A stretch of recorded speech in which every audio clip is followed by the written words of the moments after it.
Welcome to So-and-So, brought to you by Bernina, made to create.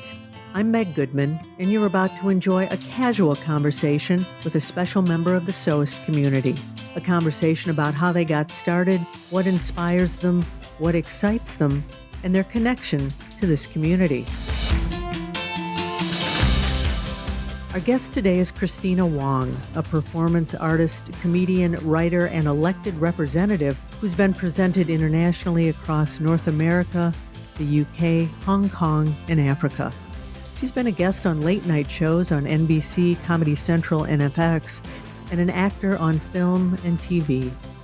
A prolific and internationally recognized performer, Kristina's current project is the Auntie-Sewing Squad, and that's AUNTIE. It's a national network of volunteers sewing masks for vulnerable communities, which Kristina started as a casual effort to connect her with other friends sewing homemade masks for essential workers.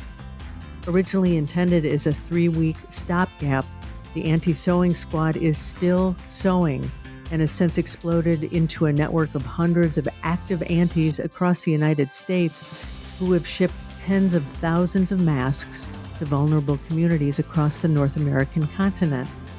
The Auntie-Sewing Squad has been featured on CNN, NBC, Washington Post, Good Morning America, and many more.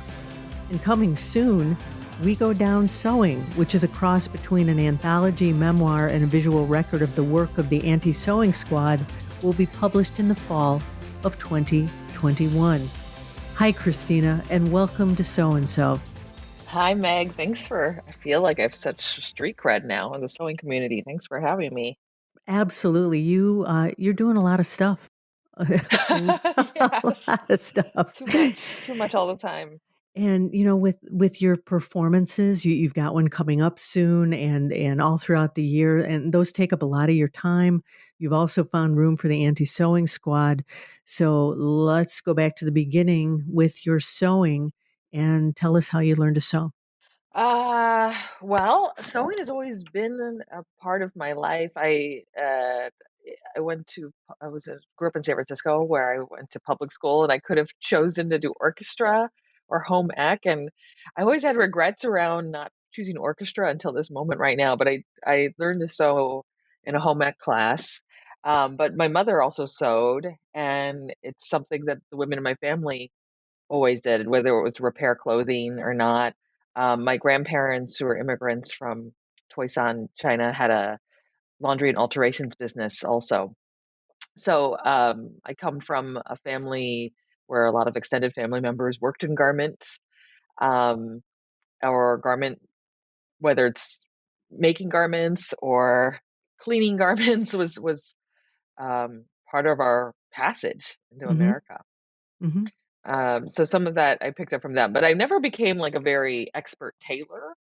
I very much I like to describe the way I use a sewing machine as like it's a fancy stapler, like just like attaches stuff together. So this last year has just been like really kind of an over the top engagement with sewing. Sure. What's the first thing you ever made? Do you remember? Yes, so our home ec sewing class, we had to buy like those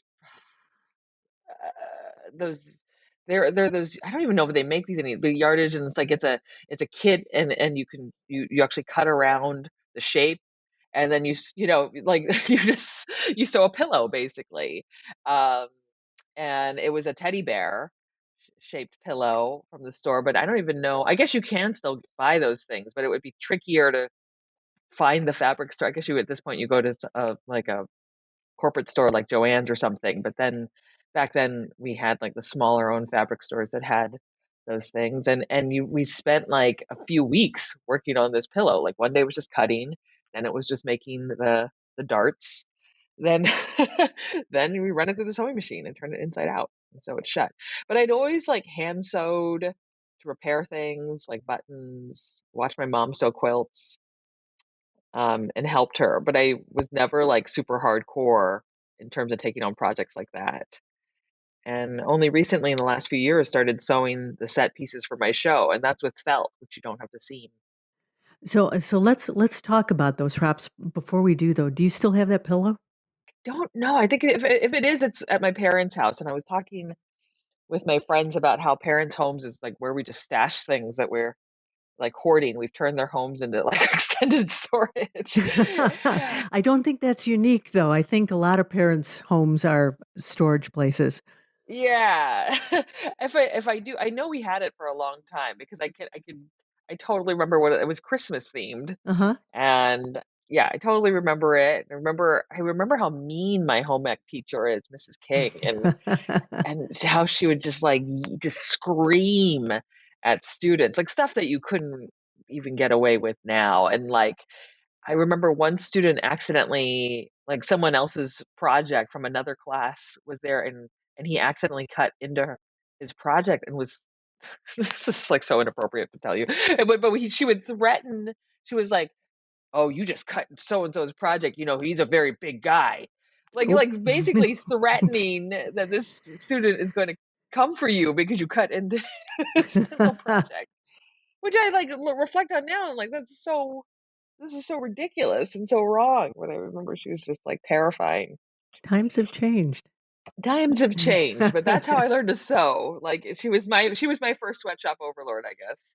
Well, now, so Sweatshop Overlord is the name of one of your shows, Mhm. and My you current show. and your current show, that's right, and you do sew props for your show, so obviously you picked up some pretty good skills.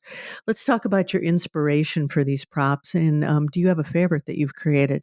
Yeah, so yes, I've created, sets for 2 shows, and I'm working on a new show now called Kristina Wong Sweatshop Overlord, but my show in 2015 was called the Wong Street Journal, and it was about my travels to Uganda and, working with a microloan organization that gave microloans just to women. And, when I came back from that trip, I was like, "Oh, no, this is gonna sound like a terrible colonial story of an American that went to Africa," but to me, it was much more nuanced because 'cause I'm an Asian American woman and was really, I think, navigating this complicated terrain of what it's like to be, a person of color who's also American going to another country of color and trying to be of support and realizing how troubled that is. And I had realized if I sew my own set pieces, it sort of softens the way the audience experiences this kind of naive story that I tell them. And I describe the subculture of then it's kind of evolved this term cancel culture, right? Evolved and devolved, right? Right, But this right. idea of you post something on the internet or you post reflect like for me, I posted a reflection of my trip and everyone's like, "This is problematic," and how it's like very hard to have any kind of self-effacing uh, experiences that you report aloud on the internet without making it fair game for everyone to go into. So I literally decided the way I would address this in the show is to have a hashtag war with the audience where I describe the kind of culture of fighting with people online and like using a hashtag attached to it so that everyone like this is the local bar we're all fighting at. They'll jump in on that hashtag and Sure. pick away and then they and as you tweet more and more people follow you and retweet you and you it's like this weird game in ideological warfare but so I sewed these felt hashtags hundreds of them and I'm throwing them in the audience and the audience is throwing them back and I'm describing what it's like to have a fight online and look how productive this is Uh-huh. and the whole joke being is it really productive or if we just like torn apart and created more tension that will trickle into in real life interactions with people. And so that is a favorite prop I've made that the audience loves because they love like who doesn't love throwing things like a Gallagher show Oh, sure. at the audience and back and I think it's a very tactile way to describe what is otherwise kind of a this culture that's very digital to bring it back into this tactile fabric space. So that is, I think, one of my props. But for that show and my last show, I made basically a replica of the New York Stock Exchange. Oh, Um, my. and then this recent show, Kristina Wong for Public Office, where I ran for office, I made a whole patriotic set with bunting and American flag podium and a presidential seal. I sewed that all with also with felt. So very proud of my set work. And do you design and do this all yourself? Yeah, so Wow. I never really took a set design course. I was very intimidated by the idea of like I can design a set. I thought you had to like hire fancy people to do that. And I had always been sewing. I'd been sewing things that don't require a lot of measuring.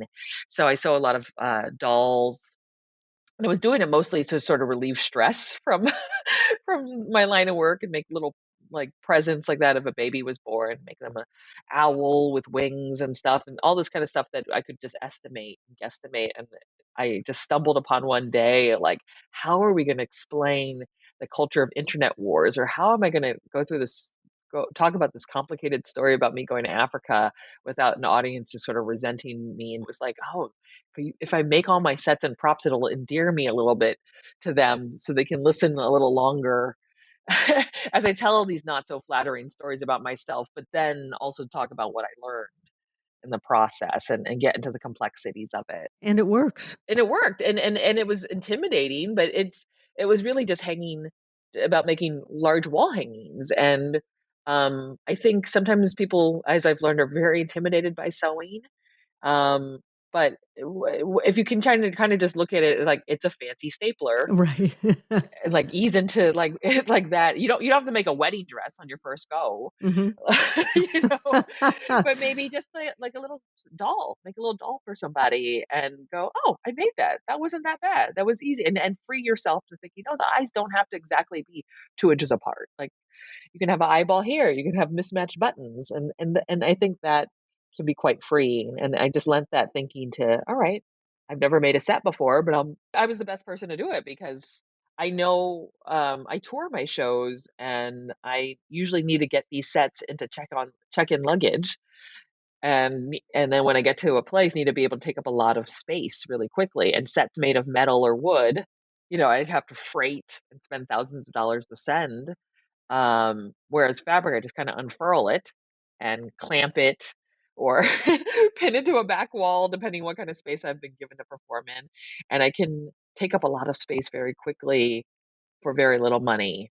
And also just feel very proud at this like childlike aesthetic of a set that I made behind me. And, it sounds like there is personality in the imperfection too. You were talking about, it doesn't have to be perfect, and there's a little bit of you in whatever imperfections are there.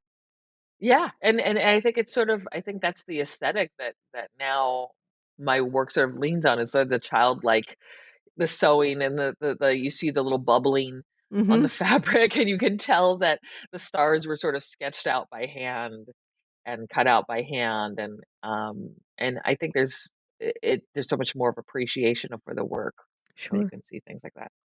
So I wanna, move to the Auntie-Sewing Squad because this is such a passion of yours. And I want you to tell us who they are, where they located, how people joined, lots of questions. And how did you bring this all together? There's a great story here. Oh, there's so much. So my tour of Kristina Wong for public office, which is about how I ran for local office here in Koreatown, Los Angeles, and won. And the show plays out like a big raucous rally that happens in person. So the whole idea was I was supposed to have this whole live in person crazy raucous rally. Um, Leading up to the election in November last year, and it was all postponed. Everyone's show was postponed. It was terrifying, and suddenly I was deemed non-essential, which a lot of artists were, and I'm just kind of bummed out at home. I'm out thousands of dollars in income, no idea how I'm going to make a living, and saw this article. A friend passed me that the hospitals were looking for cloth face masks because we were not prepared for this epidemic at all. And we were not prepared for a home sewing movement because even big corporate stores like Joann's or Michael's, they were completely out of 1/4 inch flat braided elastic, which was Mm. like Mhm. which was like the manna from heaven Yeah. if you could find it at the top of the pandemic. So I being the hoarder I am, I had like a half a yard of fabric, which seemed like so much of cotton fabric. I had plenty of felt, which you can't make masks with, and I made a mask on my Hello Kitty sewing machine, and I was like, "I did it! I did it! I made a mask. I can save a nurse." And very naively offered to the world, "Hey, if you're immunocompromised or a frontline worker and do not have access to masks, I will make you one. Just reimburse me for shipping. And I got Mm-hmm. some of the most terrifying emails I'd ever seen from nurses who are like, my hospital is out. They're telling us to wear bandanas around our face. I'm scared to go to work tomorrow. My friend Serenia, the first Asian American firefighter in New York, was like, we are down to our last N95s in our unit. Um, can you send backup masks? I'm like, yes, yes, I can do it. And just I didn't even have the materials, but I was going to figure out how to do it. And I was able at most. It was an exhausting day. I made 35 in a day. But it was like for every 30 that I would send out, like a request for 90 more would come in. And it's like, how do you say no to people who are saving lives, right? And then it was also just requests from everyone who was like, I have asthma. I'm so scared. Can you make me a mask? I'm not leaving my house now. But I just said yes to everybody. And I think this is a problem I have, is that I'm a little bit of a martyr. And this is an ongoing theme in my life, is I'm Mm-hmm. always like, yes, I can do it. I can do it. And I think, it felt so patriotic. It felt so clear in the moment. Like, this is what we who are non-essential are going to do. We're going to do this for a few weeks until all these masks arrive from the factories in China, because shipping had been slowed down Mm-hmm. because they were impacted by the virus, obviously, or the government's going to step in and get masks to everyone. FEMA will step in. So this will just be what we do for the next few weeks, so we can get through this, flatten the curve, and get back to life in a couple months. Mm-hmm. Ah. Yeah, 3 weeks, you thought. 3 weeks, I 3 think. weeks. Yeah. So within a matter of days, I was like, I'm not going to be able to do this. So I created a Facebook group called Auntie-Sewing Squad. The reason why I called it that was I didn't want to commit. There were mask making groups that had been forming, and they were huge. There were like thousands of people in the group, and I'm like, I don't know how to wave these folks down to help me, because they're probably all dealing with their hospitals. I don't want to commit to helping them with theirs right now, because I'm just trying to like flatten this list.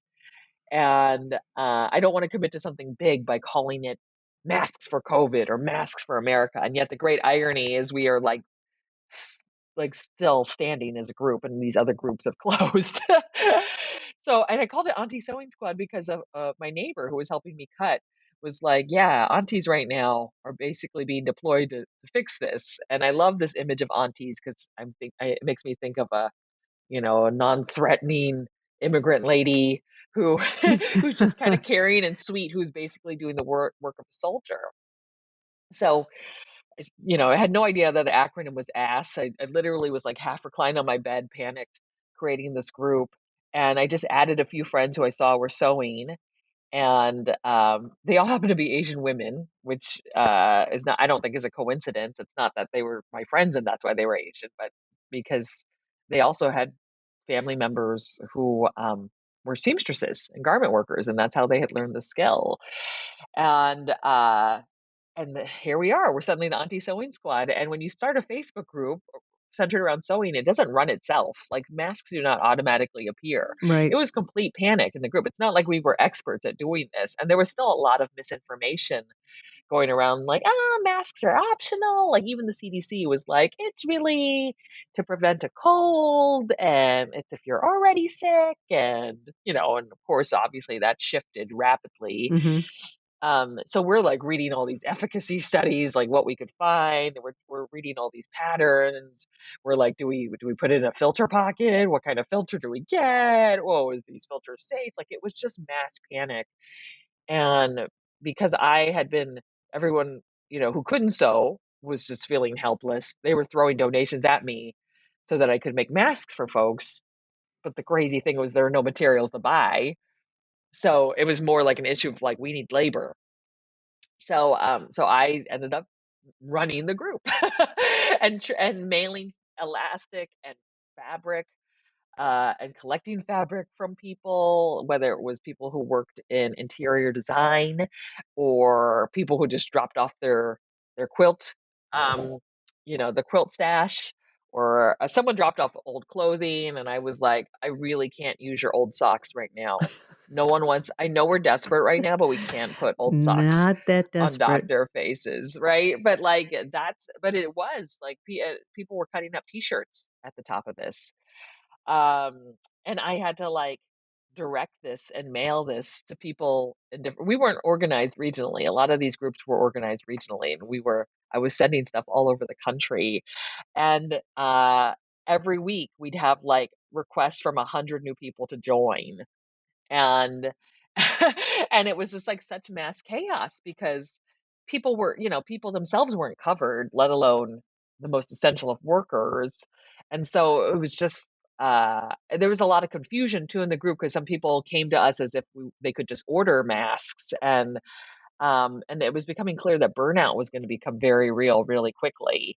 And people who were sewing and it's hard to stop sewing when oh, I can save lives, and you're watching the news and it's horrifying.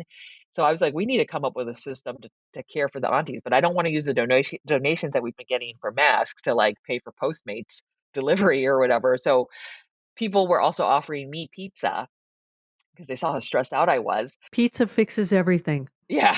It does. Yeah, and Yeah. and I'm not food insecure, but it was, like, really hard to stop, and I'd lost all this weight.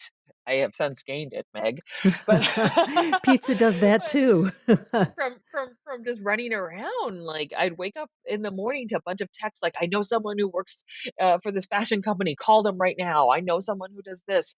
And and just tending to all these emails and stuff, and people were like, let me send over some food, and I don't need to eat 12 pizzas in a day. So I asked my friend Gail to, can you help reroute some of these offers for pizza to other aunties who are sewing right now, so they know that they are appreciated and being cared for. Like, it's not us paying them, it's just us saying, keep going, but take a break and know that we care about you, and Sure. we're not, while you're being exploited, you're not totally being exploited because we're sending you a pizza. And that became our system of auntie care. So we've become a very unique group in that it quickly became clear that these hospitals have marketing teams to communicate their needs to sewing groups, but there are probably a lot of people out there who don't have marketing teams, who don't even have internet access, who are in much more rural, remote areas who need help. So we had to shift our someone had sent like just an infographic saying, please send masks to farm workers, and with an email address. And I was thinking, yeah, these are, this sounds like a community that we need to figure out how to reach. But it also feels really scary to just send your stuff to a PO box that you see in an infographic, right? Like, Right, how many right. masks do you want? Who's distributing them? How long has this infographic been going around? Are you already covered? So we created this system within our group called Super Aunties, who went out and just like made these phone calls, and figured out exactly how many do you need, how many sizes, do you need, kid sizes, adult sizes, like what what do you need exactly, and how is it going to get distributed, because you don't want to spend like your entire day making masks that sit on the floor of an office Mhm. or get resold on, like, you want them to go right onto faces.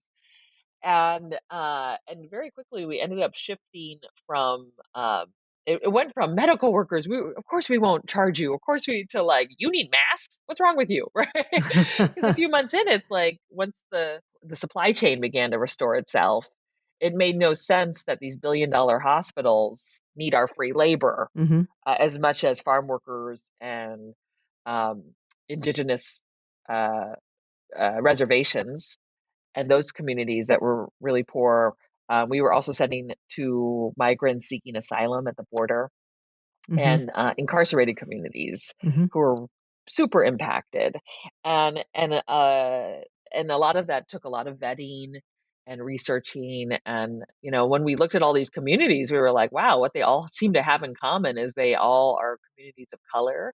They've all been ignored largely by the federal government. They've all been impacted by this country's history of systemic racism, and that's what all these communities that we're serving at the moment seem to have in common. Mhm. And that was not lost on us, especially as after George Floyd's murder, and we were really sort of watching the world go by from behind our sewing machines and trying to understand, like, how can we support these people when we're too afraid to go out into the street. You have noticed and recognized that your work holds a ton of political power, because as you mentioned, you found yourself sewing for communities who you fight for in your activism, and you say you realize this through labor and fabric. So dig in a little bit deeper about this political power, finding your voice as a group, and the specific needs of the people that you're fighting for, because it really evolved. Yeah, no, I totally went into this going, "Oh, this is like this is the first time I'm not doing something that's crazy leftist, like, like radical Kristina Wong. This is just me helping my fellow Americans because my health is your health, all health matters. I would put a mask on you, it protects you and everyone around you." Mhm. And then as week after week went by going, "Why are we still sewing? Why aren't the masks here? Why hasn't FEMA stepped in?" It felt like what we were doing was helping all the communities that don't receive help, and that began to feel very political. It also was very clear that as many aunties as there were, and as fast as we seemed to be working, we were not expendable. And when we'd have interactions with people who would treat us like we were expendable or that we were some free version of Amazon Prime, where like I just send me, if I just send these women an address and name off some crazy high number of masks will just show up. And we didn't like our labor be feeling disrespected or devalued that way. Mhm. Because already, and it's not that we would have turned out masks faster had we been paid. A lot of us have jobs or have, things we need to do with our time. But it's those moments when the request for masks didn't seem to respect our time, or the fact that we also have families, that we're also terrified of this virus, that we also have jobs and obligations and losses that we're navigating, that we were like, we need to educate people how to respect this labor, because it's almost like this labor of sewing has been rendered so invisible in our culture, that we're so used to just like we press a few buttons and an item shows up, that we don't have to think about the fact that someone was probably underpaid in a factory, in their 12th hour of work that day, sewing it. Mhm. And when that sort of is being reflected back to us, that doesn't feel good. That doesn't feel respectful. So we had to be. This is where we had to create a mission statement and a list of core values, and really get clear about where our labor was going. And that began to feel like a political act. And it became very clear that the government had failed us. That some of these requests that we were navigating were clearly requests that FEMA or local government should be handling, and yet I'm handling it. So, for example, I got this request from someone who's in Los Angeles, but is a member of a tribal nation in Alaska, a very rural village, tribal nation, and there was COVID infections there. But all their masks that were headed there were stuck in a holding facility. They couldn't get over to this small village. So she had figured out that if the aunties could sew masks and send it to this nonprofit, that this one jet she found was willing to volunteer and fly those masks over. And I'm like, this is stuff that FEMA should be trying to figure out, not a performance artist out of work with no shoes on inside her house at her Hello Kitty sewing machine with someone else who's also volunteering and trying to figure out how to help her elders, right? Mhm. And this is disgraceful, right? That this kind of level of just trying to figure out how to get fabric with elastic to to someone else. And it's so much more. It's so much more than that. Yeah, yeah, and there's tons of, like, requests like this. So it became very political, when the protests were happening all summer. We sent, masks in solidarity to the hometowns of George Floyd, Breonna Taylor, Ahmaud Arbery, as ways, because we felt so frustrated, like, at these outright, like, murders of unarmed Black people, and we were just like, how do we show these communities that we care, and we care about their safety? So we sent masks in honor of these slain folks to the NAACPs Mm-hmm. in their hometowns, right? As gestures, because it felt like the only way we could literally say, this is us sending our form of protection and support to you. And we sewed these masks with intention. But we also had masks that went out to medics and stuff who were at the protests to offer to other protesters who had no masks on, didn't have masks. And that felt like our way of being there in support of them without, a lot of us weren't ready to be out in crowds for obvious reasons. But as it turns out, a lot of those crowds are already very well masked. And Mm-hmm. as evidenced by like the masks work because there were anti-mask protests and rallies for certain political candidates where people wore no masks and infection spread really quickly. And then they looked at the infection rates among folks who were participating in these outdoor rallies and stuff, and the ones who were masked uh, didn't experience the same kind of surge. Were you able to get those masks to Alaska on that jet?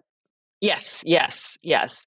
Yeah, and that was insane because we couldn't sew fast enough. We were Yeah. just like, at that point, we were also, this is also what felt political, is we were looking at, we have one auntie, I call her Auntie Fauci. Constance is her, and she's an actor, right? And she's an actor, and she's now started a nonprofit, the Lakota Wellbeing Project, with folks at Standing Rock, and she looks at charts and she looks at water tables, and she tries to understand, because there's a lots of reservations we could send masks to, but we like, we're not, we don't have infinite capacity to sew, and we're not sitting on piles of masks. Like as soon as they're done, we send them out.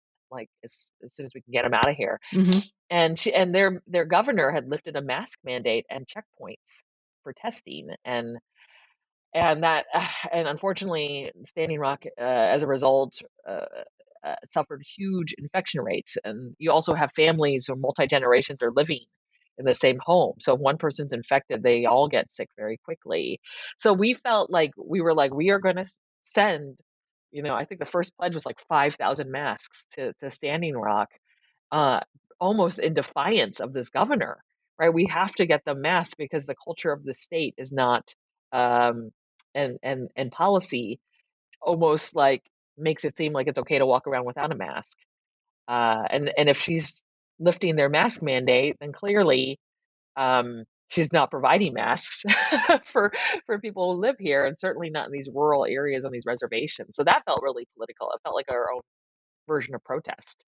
And in many ways, it felt like this whole last 15 months we've been fighting a guerrilla war from inside the United States from behind our sewing machines by just like looking at these communities that are impacted. Like literally, we had 6 vans worth of hygiene and masks making supplies and masks drive to the Navajo Nation.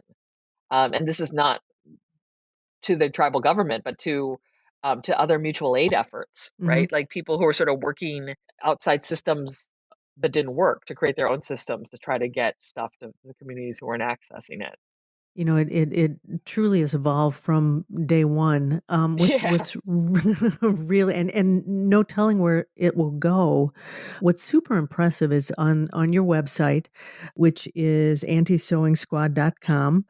You have your core values, which are transparency, passion, humor, and kindness. And then to top that off, you have 8 stated principles about who you are, what you do, why you do things. And that involves a little bit of thought and some time and conversation in the midst of everything else. Well, a lot of it came just from getting really annoying requests. Sure. Like someone asked, like, "Oh, my dental office would really love masks with our logo that we would give as a promotional thing. Oh, Would you we're not we don't make promotional materials for, we don't do kind of custom work for your wedding, for your pandemic wedding, or for your whatever. Like we don't, we're trying to stop genocides right now in communities. And then people who are like, oh, I know you're trying to raise money for the Navajo Nation. I'd love to purchase some masks with my husband's music studio name on it for, and I'm like, no, like people are giving us money with the expectation they get nothing in return, but that we do this work, Mm-hmm. right? And I know that so many other fundraising models are like, oh, we're having a raffle, and then we use the raffle money to do the work. It's like, for me, it was like very clear that if we're at the point where we need to sell things to and take the money that we yield to do the work, that maybe this work is not that urgent or important. So, it was a lot to deal with that. I was also getting really annoyed with people using the word order. And a lot of it's like it's very innocent, like people Sure. asking, "Hey, can I order a few masks?" But it just made me feel like I'm not a store. I'm not a factory. I make no money from this. This is me trying to keep you healthy. So please use the word request. Um, Good and point. know that if you have money to buy the stuff, that maybe you should figure out where to get it. Like I don't need you to do this because you think you're supporting me by giving me money for a mask. Like, this is really for those who have no access to this whatsoever. And because really and there were a lot of people urging us to become a nonprofit, and Mm-hmm. I I see there's a lot of value, I guess, in starting a nonprofit, but it also then becomes a job, and and that has overhead and a board. And the way mutual aid works, it's like, how do we just get the work done without all that bureaucracy? Mm-hmm. And I don't want to be doing this forever. And that's what an organization would be doing, is sort of doing this forever. I want this to be sort of a loose network that has a bit of flexibility to support each other and shift and do things. And so we had to become kind of clear, because we kept getting the same requests. And I will say that I tried to throw money at this problem at the beginning of this. I tried to figure out, are there out of work garment workers that I can hire and just make this go away? And I got in touch with the Garment Worker Center, and the Garment Worker Center is not an employment agency, but they do advocate on the rights of folks who are garment workers. And it was taking them so long to get set up and to communicate to their workers. It was faster for me to get these aunties set up to work for free than to try to figure out how to pay people with the money I was being donated. So that to me was a clear example that capitalism was not going to get us out of this situation. Sure. That it was actually, what was hardest was to find the labor and the organizational prowess, and the money has been the easiest part of it. And it was like, you can keep sending me money, but there's no elastic I can purchase. There's like, we were so scrappy at the top of this. So, but people were approaching us with this framework that if I offer you more money, that will somehow get me my mask faster or get me what I want right now. And that's this was complete homesteading, Yeah. where your money is worthless right now. What I need is you to actually sit down and cut some pieces of fabric for me. That would actually be more valuable. It sounds like this goes a lot back to your number one principle, which is we seek to be obsolete, not profitable. Yep, Yep. yep, yeah. Mm-hmm. We don't.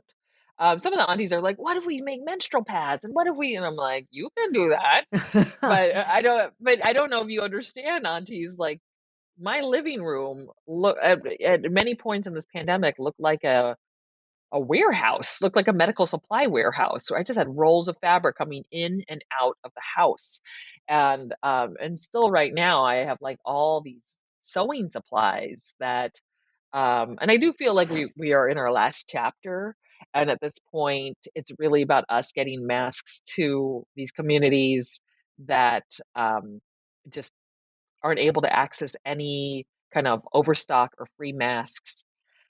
Uh, but yeah, it's a lot to get hundreds of people working remotely to to Mm, keep them going. it This is. has been an insane project in terms of the amount of labor and organizing we've done, but a lot of it has been built out of crisis. How many aunties are there now? I would say our group boasts over 800 who are not necessarily active. They've been all active in different ways. So that includes care aunties. At one point, we had the phenomenon of driving aunties, who needed, we needed to just get fabric driven from place to place, and someone to do the post office runs because we were just working so furiously. Um, And then we just have Rebecca Solnit. I call her our writer historian shakedown auntie because she doesn't necessarily she does sew. She's very slow, but she's much better as an auntie who's connected and writes about us in different articles that she writes, but also has been able to connect us to a lot of her fan base and connect us to aunties who sew and who also make donations. So it's hard to count. We've had to do purges of like who is this auntie Mhm. who joined and we've never heard a peep from. But at this point, I would say we've had about 800 people have come through and done some work. Now, when you talk about the sewing squad, you said that it's important to point out that while the Auntie Sewing Squad embraces all genders, Hmm. a lot of the aunties are Asian American women, Yes. as many were taught this skill through their mothers and grandmothers who did garment work as a survival skill in America. And you then connect that to you and you say, well, you've lost connection to your grandparents because of assimilation and language loss. Yeah. You feel that sewing is a skill that connects you to the past. Yep. Tell us about your grandparents and this connection. Yeah, I never, my grandfather learned to speak pretty rudimentary English. And so I kind of got away with never learning to speak Toisan to them, their dialect to them. And Mhm. I lived with so much guilt in my childhood that my grandma would be talking to me. I knew when she would like emotionally what was happening because Sure. Cantonese and Toisan is a very emotionally like tonal language. But I never fully could have full conversations with her.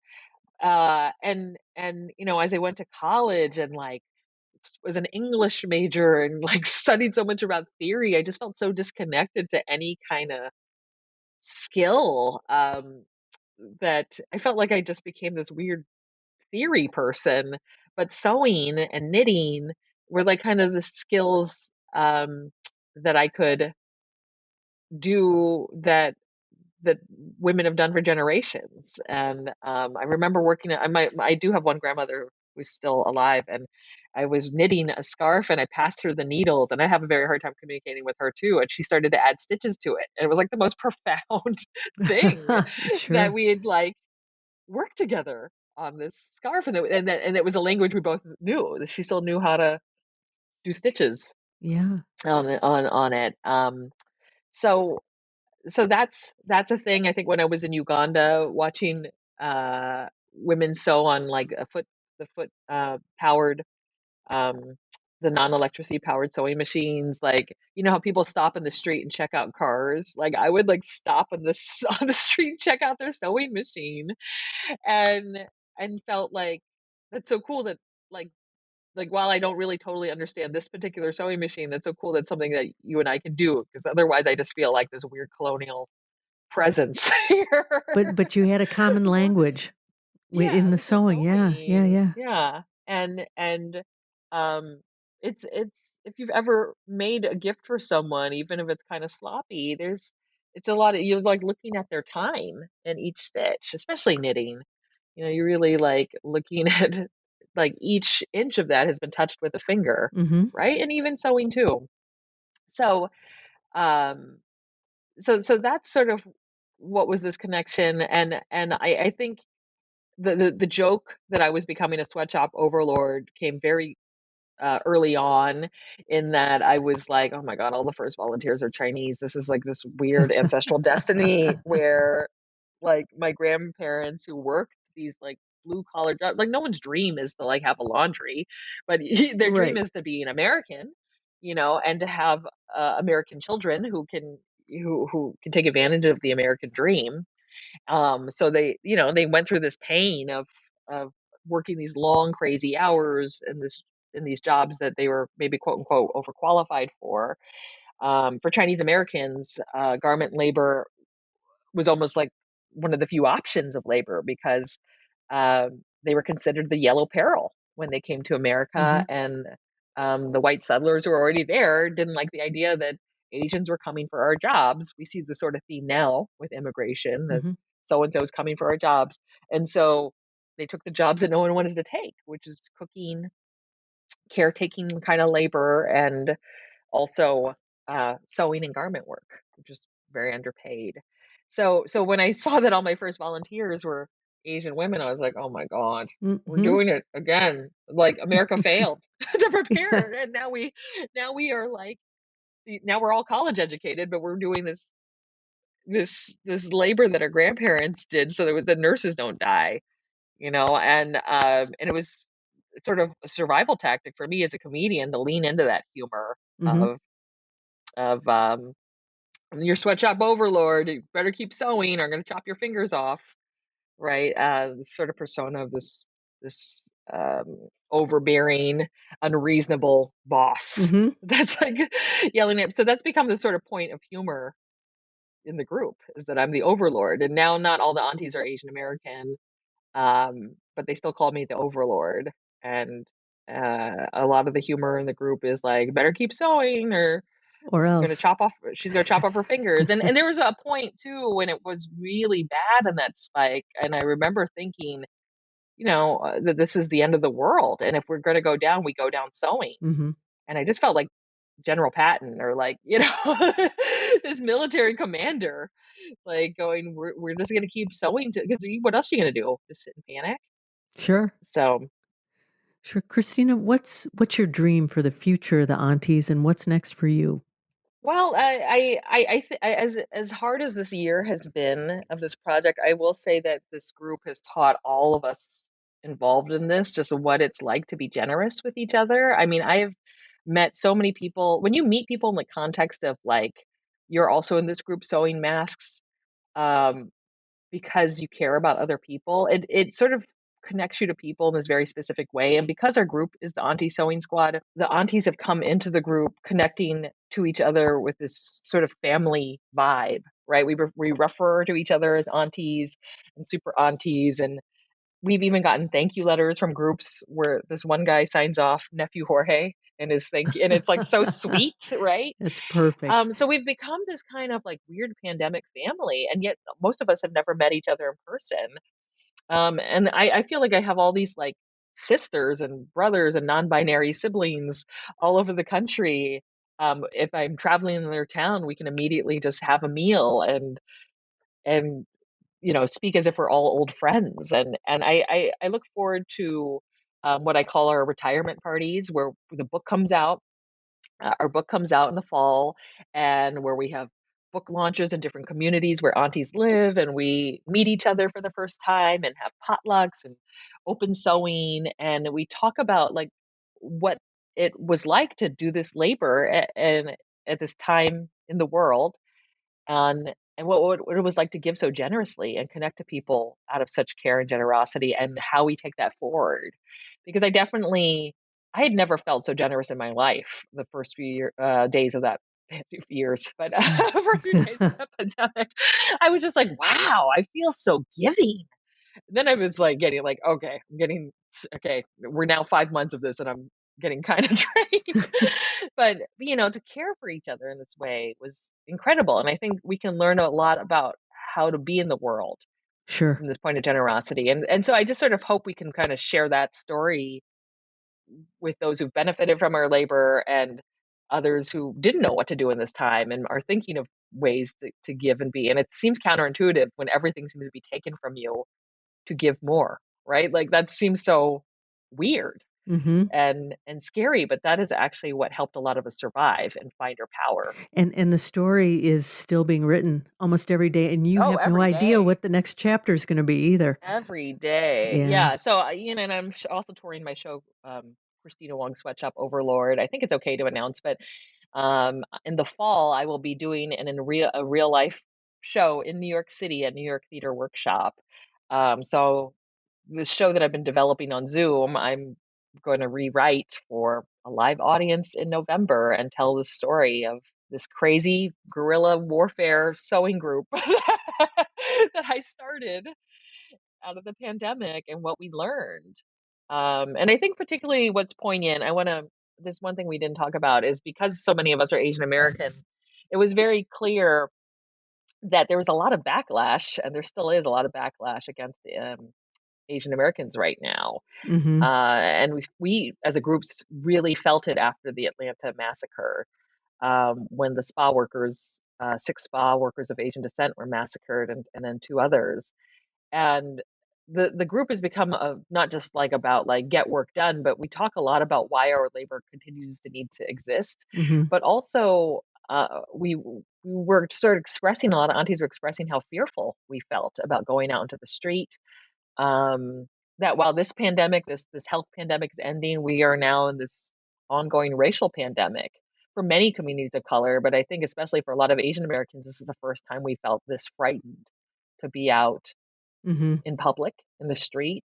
Like I think I've heard expressed from some Asian Americans that they're afraid of reopening because now we have to go back out in public where Yeah. Yeah. people can just come at us, right? We can't just hang out inside.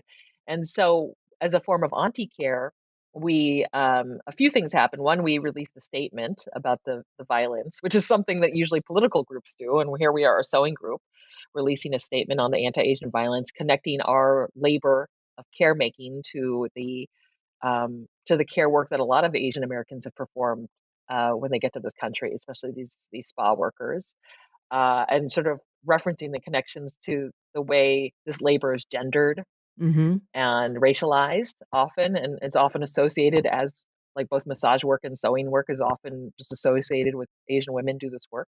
But we also partnered with a group called Holla Back to do bystander intervention training. That's different than self-defense training, but it's for anybody. Like, what do you do when you are at the bus stop and you witness someone being harassed? Like, how do you help diffuse and intervene? Tell us again the name of that group. Holla Back.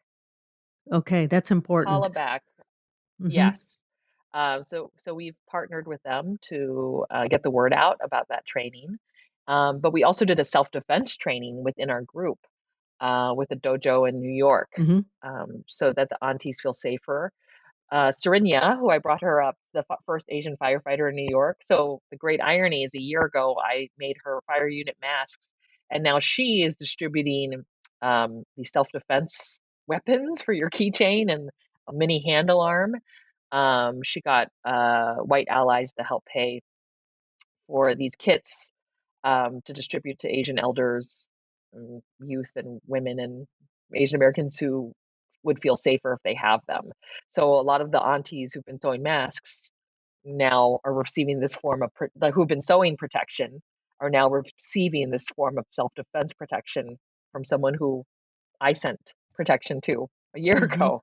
So Hmm. I mean, it's so that's definitely like this dynamic of our group, and something that I don't know how we stop this racial pandemic with fabric at the moment, but and sewing, but it's a way our group has been organized, and even the white aunties in our group have formed a white ally group to figure out anti-racist strategies among themselves and how they can support us. So I do appreciate that. More so than like if they were just like, "Oh, sorry that's happening," right? Like, it Right. feels like they're doing something active. I'm positive that our listeners would like to reach out to you for more information or to how to get involved or just watching all of this evolve. Kristina, what's the best way for them to reach out to you? Yeah, they can go to Auntie-Sewing Squad.com. I'm terrible lately. Like when we get a big uh, press bump, we get tons of emails, and I don't get a chance to write everyone back. But you can try You have a to few message things me. happening. Yeah, there's a lot happening. At this Sure. point, it's hard for us to take in new aunties, but if you happen to be sitting on an overflow of masks, we still have some addresses that can use them. And if you're looking for ways to support the aunties, we're always open to using that support. And the beautiful thing of this is who knows where this will go tomorrow and the next month, and Yeah. it will be wonderful to watch. Yeah, we for many months I was like, we're gonna retire soon, we're gonna retire soon. And now I'm just sort of like, we're just here responding to the present moment. So that means we close up tomorrow, we close it tomorrow, or but I think it's a huge social support network for our aunties, and that's important to keep here for the moment. Kristina, this has been a wonderful and very meaningful conversation today, and I want to thank you for sharing your story with us. Oh, I appreciate it, Meg. Thank you. Yes, thank you for being on So and So, and we will be watching the Auntie-Sewing Squad and you and your performances and your book that comes out in the fall of 2021. Yeah, looking forward to it. You're going to love it. Well, there you have it. Another story about someone just like you, someone for whom sewing has been so much more than a hobby. It's a way of life and a connection to something bigger. If you know someone you think has an outstanding story, a story that should be shared on this podcast, please drop me a note to megoodman@theflintrock.com and put "You should hear their story" in the subject line. Be sure to subscribe to this podcast on your favorite platform and visit our website, soandsopodcast.com, for more information about today's and all of our guests. That's SEWANDSO podcast.com. I also want to thank Bernina for making this program possible. I'm Meg Goodman, and I look forward to you joining us next time on So and So.